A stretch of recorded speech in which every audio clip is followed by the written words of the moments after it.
All right, folks, here it is, breaking during the show. By Jill Goldsmith out of Deadline. Disney activist investor blackwells floats idea of splitting up company as it officially launches proxy fight, nominates 3 to the board.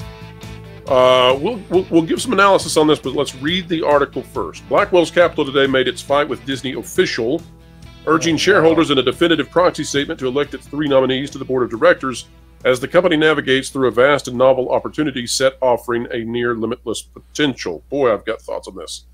The purpose of our campaign is simple. We want to ensure that Disney has the right collection of minds around the boardroom table, working constructively together to make decisions that will benefit all shareholders for decades to come, Blackwell said. The firm is opposed to Nelson Peltz, whose Triumph Partners is also taking on the Disney board in what is officially now a 3-way fight. Both claim the company hasn't delivered for share stockholders recently.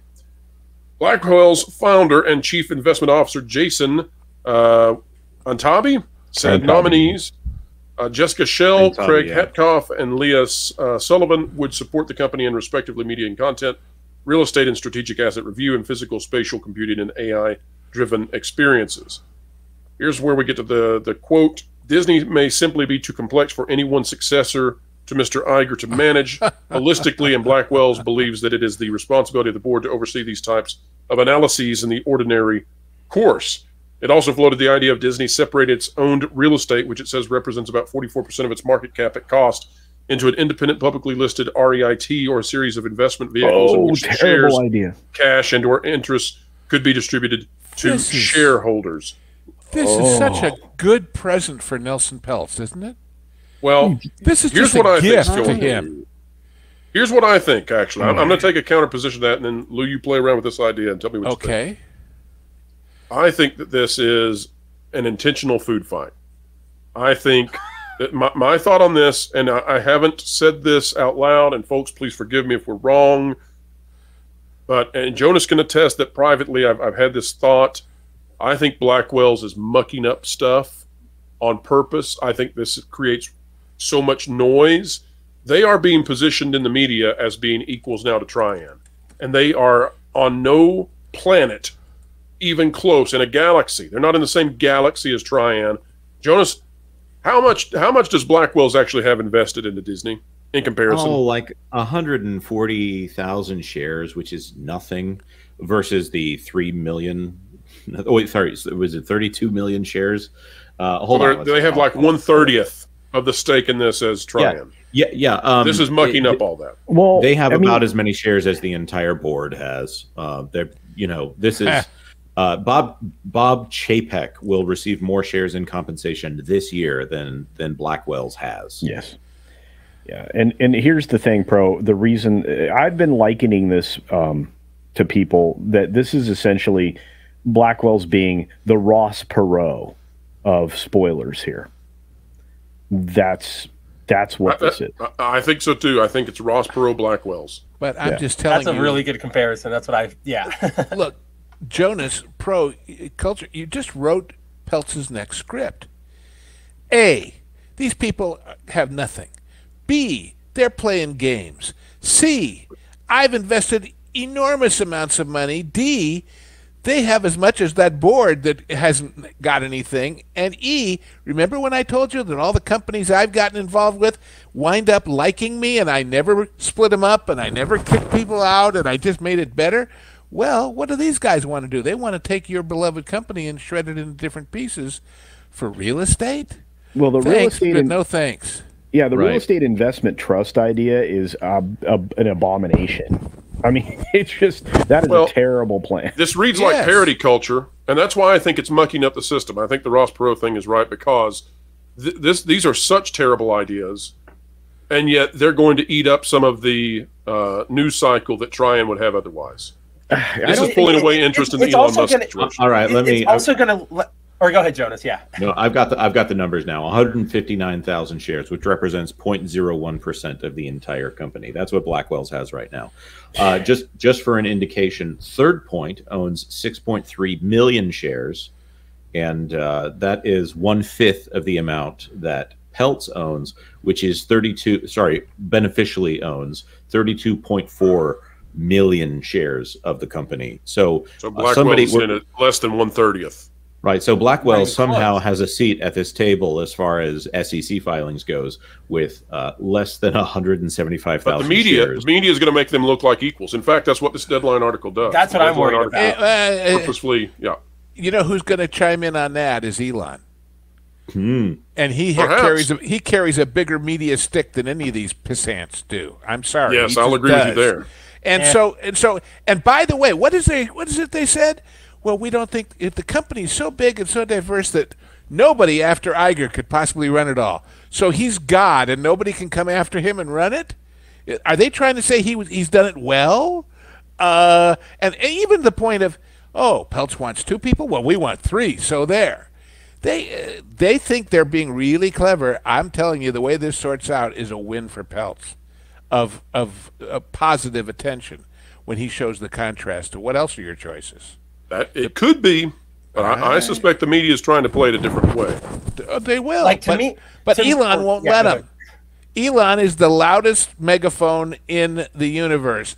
And if he says... But that's all he is. He's just a megaphone. Like, I'm sorry. I know a lot of people are on the Elon train. Okay. What does he do? What does he do? He just then he just makes more money than anybody else in the universe. That's all. Lands rockets, creates the entire electric car industry. He didn't create all of those on his own. Those were teams of people. But when he's out there trying to, be a media presence, he doesn't have anything to back it up. He makes all these wild swings and he goes, oh, F you. And does he ever back it up? Look at what happened to Twitter. Did he buy Twitter, Spencer?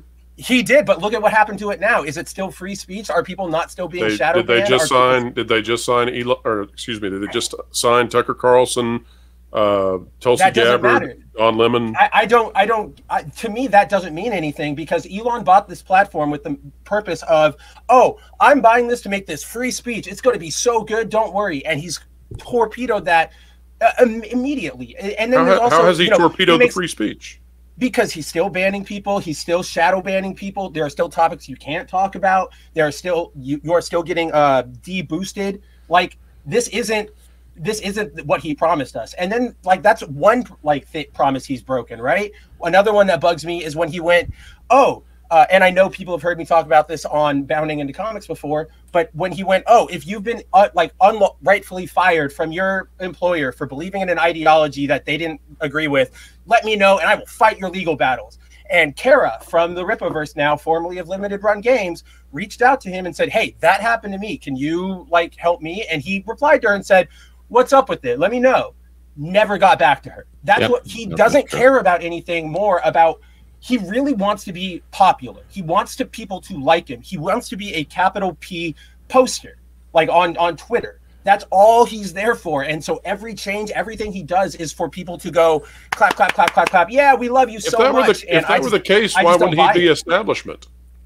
He is establishment. He hangs out at the WEF all the time. He hangs out with everybody at the top of these things. I don't buy Elon as this giant rogue. He's not that. Well, I have a hard time believing that because it seems to me that the elites desperately wanted to maintain control of Twitter. And while you may have valid concerns about where it is today, it's vastly better than it was. I disagree with that. It's not better. Putting all of that aside. All the replies are bots. All the replies are bots now. I have 900 porn bots. Hey, all of those women are very interested in my tweets. First of all, they can't answer you don't know me, but I just want to be your friend. But look, all I'm saying, I'm not judging him on his merits, Spencer, and I'm not sure I agree with everything you said, but I respect your opinion. We should be. But when it's strictly a question of who is the media going to pay a lot of attention to if he comes out to show how stupid this thing is, he's going to take... But then what happens when he makes a swing and then he doesn't back it up and he just sits there and keeps It doesn't matter because he tells these people, A, you're full of it, and B, you're just doing it to meddle the waters, and C, that's one more reason why you shouldn't be in charge and Peltz should be. And that will be the headline in 2 days, 3 days. You watch. I think too. I don't know who's going to buy it. I think the other problem is so there's the issue here is bandwidth. Can any one person be perfect, and can they operate with an infinite bandwidth? Absolutely not. But when you make promises, you should deliver on them, or come out and say, hey, I couldn't do it. You don't run away. You don't ignore people. You don't just drop it and move on to the next thing. You have to be responsible. So when you're going out and you're saying, I will do this, and you fail, spectacularly or minorly, however you want to look at it, there has to be some level of responsibility. Otherwise, we end up like Disney, right? Disney's failed and failed and failed, but nobody's coming out and saying, oh yeah, we screwed up, we didn't do that. Everybody's just going, move on, move to the next project, move to the next thing. And we need to hold people accountable for what they do. I think so, but you have to do it on net. So you have to look at the total good versus the total bad. And no one's suggesting Elon is pure. I'm struggling here just a little bit. Let's just take the pay package incident here as an example. And this isn't about Elon Musk nearly as much as it's about this. This is supposed to be about Blackwell. So the fact that he delivered on an incredible multiplier and got this $55 billion pay package that he should have been awarded because he skyrocketed that stock. So that pay package that he was denied because he delivered, I would say that he's doing pretty well. There's been some moments where it's wavered here and there, but at the same time, he has taken something from nothing to one of the most sought after names in Wall Street and in technology. So the idea that Elon Musk is a failure, I struggle a bit with that one. I'm just going to disagree. I never said he was a failure. He's obviously a successful businessman, but I don't think he's the giant hero everybody makes him out to be. I'm not calling him a hero. I'm calling him somebody. I'm calling him somebody the media cannot ignore. And when he says what we've just said about Blackwells, and he will, people are suddenly going to shift the focus from, oh, these guys are right, to, oh, wait a minute, maybe not. He's a news cycle creator. He can go out and do whatever he wants, and it will make the news. He's a two scoops of ice cream when everybody gets one scoop of ice cream. But that leads me to worry about this Disney topic, because this is what I was going to say before we got sidetracked. Is I think that this Blackwell, whatever you want to call it, play it's definitely the Ross Perot thing. But I also think it's muddying the narrative, right? Like I believe Jonas said that, because now you'll have Blackwell come out. This is going to start making headlines. If Elon says something, it'll happen there. And now you'll have people, a lot of people unfortunately go off of headlines. They don't get the full information. And when you say a headline like Blackwell wants to break up Disney, all of a sudden people are going to start being on Team Blackwell because they just don't like Disney. They want to see him fail. No. Whereas Peltz and them are trying to, turn it around. So I worry that this divide, that's what's going to happen in the narrative. Is that Spencer, you're missing my point about the Blackwell thing. Let's put Elon aside. Oh yeah, no, I'm not talking about Elon. If the battle is over all of the little guys, all of the moms and pops and small holders who will be the margin because the institutions are here and Peltz is here and they have these and this many million shares, and that is the battle, as we can see from that whole, use the white card, not the blue stuff. Those people don't want this company broken up. When they hear, oh, he wants to sell off the pieces like all those corporate raiders do, I don't think that it's going to have a positive effect on Disney. It's going to have a negative effect. And that's, I want to believe you, Lou, and I do agree with you to a point, but that's where my divide came. Like the Peltz supporters, they really do want to see the company turned around. They want to see it changed. But the Blackwells going, let's break it up, that's going to key in on the, it's going to be run with in the media by people probably like Fox News, and it's going to, get the people who really have it out for Disney right now. And they're going to go, I don't want it. I don't care about Disney in any capacity, but to see it fail. And that's going to, instead of giving all the power to Peltz now that guy's going to go over to Blackwell and we get Perot. So you think that guy's going to say, and they'll fail if they tear it up and therefore go with them? I don't think that's going to see. But that's a good point. Okay, I didn't think about that. But not fail so much, but just shred it up. But yeah. So let's address some of the possible things that Jason Antabi has said here. And I don't believe that he has any idea what he's talking about when he talks about coming in and fixing the Disney company. This guy right here is a loose cannon. I think he likes to make big statements and big swings. And then if we would compare him to Elon Musk, I would say that Jason Antabi is Elon Musk without the productivity, without the business acumen, without the genius. And without the money. Yeah, right. Yeah, the money. Well, yeah, that for sure. If he's coming in and saying you could cut up parts of the Disney company and sell them off, he's got a real estate guy in there, and so he sees something and he views it as a hammer views every problem as a nail. The real estate guy is saying, "Oh, what you should do is sell this real estate you got." I've looked at the real estate holdings of the Walt Disney Company even this morning, just because it happened to be in the annual statement that they just released. There's not much they can actually sell at this point. Right. They could cut up that Florida land. I don't think that there's any reason that anyone should sell that Florida land. It is not the asset that they need to be selling.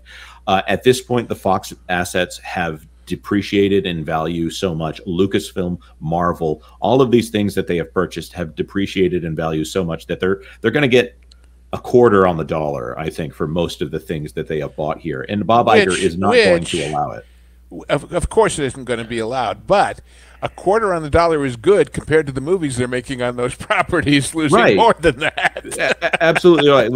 Before we move on from it altogether here, Peltz is coming in and saying, "Hey, I've got a solution for ESPN," which should be the huge moneymaker. Everyone agrees that live sports is the last thing that maintains its hold consistently in the entertainment space. So here is my plan for fixing Netflix. Fixing ESPN. Freudian slip there. The creative stuff that needs to be repaired. They need a creative executive that can defy Bob Iger and also do a great job there. It cannot be Bob Iger who finds this person, because it needs to be someone who disagrees with Bob Iger. Eintabi has a point, but he's making it in all the wrong ways. And the real estate thing is just completely ignore that. If you're a shareholder and you happen to be on this call, think about the value of the Walt Disney Company and how much of that perceived value is in, oh, well, they've got a little bit of land in Florida. They could probably sell that to someone else. Who are they going to sell it to? Universal? That's not a good idea. So we've had quite the discussion. Culture, though, I want to give you the final word on all of this. See if you can take all of this and put a bow on it for us with your vast culture casino wisdom. Well, I like I said, I see this Antabi guy as basically the Ross Perot of the situation, and I think you're right. I think it's rather intentional him coming out here and saying all these things that clearly are not smart business decisions. Putting the real estate thing is the most objectionable to me, because it's not practical, feasible, or even in the best interests of the company's long-term health, specifically since they control so much of the timeshare market in Florida, that it would just be outlandishly foolish. But look, the fact that Elon Musk can joke about something and literally affect the stock price of a major corporation that he may or may not genuinely have interest in is rather impressive. And whether or not you want to believe that he is some form of rescue dog or whatever, in the case of, our very important pop cultural items, including the Disney company, that you can make that decision for yourself. I'll just say it this way, that if Elon does elect to jump into this party, he won't do it in a small way. And the fact that Disney's up a couple of bucks over yesterday right now, and it's trending more upwards towards the $100 level, believe it or not.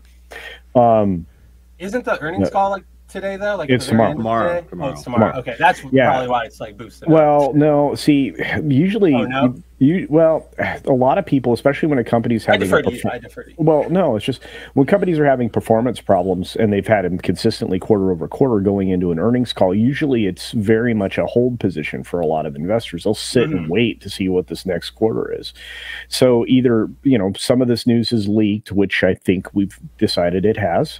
Right, yeah. Jonas, and they can point to some good things that are going to be coming out in this earnings call.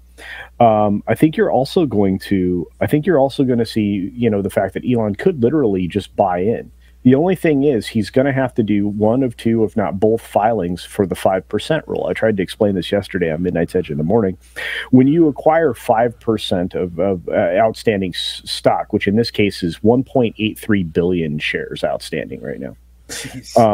If you try to acquire 51% of a company, well, at 5% of your acquisition, you have to make a filing, a 13D or a 13G, or maybe both. And that indicates that you now control that much of a company. which is a significant portion. I mean, look at the fact that the institutions right now of current shares held, institutions hold about 65% of shares held right now for the Disney Corporation. That's Vanguard, BlackRock, et cetera, et cetera. Those people who are invested in that without their knowledge should probably find out if the funds they're invested in are Disney, or have anything to do with Disney, because you can actually vote against the proxy that the fund manager wants and vote your own proxy. That's something that you can investigate for yourself. Like I said, Elon Musk getting involved is because I was way off on a tangent there. I apologize, but Elon Musk getting involved here would absolutely throw weight behind what Peltz is trying to do, and it would seriously negate the efforts and the statements made by the Disney company in trying to stave off this proxy war to replace a very corrupted board of directors. So those are my final thoughts. I could go on forever, but I'm not going to. Can I button that? Sure, please. Do you know why James Bond took off in the United States of America? Because JFK. Because we'd never seen a British person before? Because JFK said he was reading the book. Now, he was president, but he's not a literary agent. He's not a movie maker. He's nothing to do with that industry. But just because he said, gosh, this is fun stuff, you ought to read it, suddenly the sales went crazy, the movies took off, and the rest, as they say, is history. Elon getting up tomorrow morning and saying, I really like Cocoa Puffs, would cause millions of people who never tried Cocoa Puffs to go get that for breakfast. It's just, he is a presence in our culture because of his wealth and his style. A guy with 50 cents saying, blackmail me with money, well, go fund yourself. You wouldn't even hear about it. There's a reason. All I know is this, and just to add to that, is if he said he liked Cocoa Puffs, I would be investing like crazy in General Mills. Damn right. Damn right. I'd invest. I'd probably assume that the cereal was crap, but I'd invest. Well, on that note, we're going to be going to one last topic before we wrap up today, and then we're going to get to those super chats. So many super chats in, folks, and we want to give them their due time. Also, member chats are coming up after that.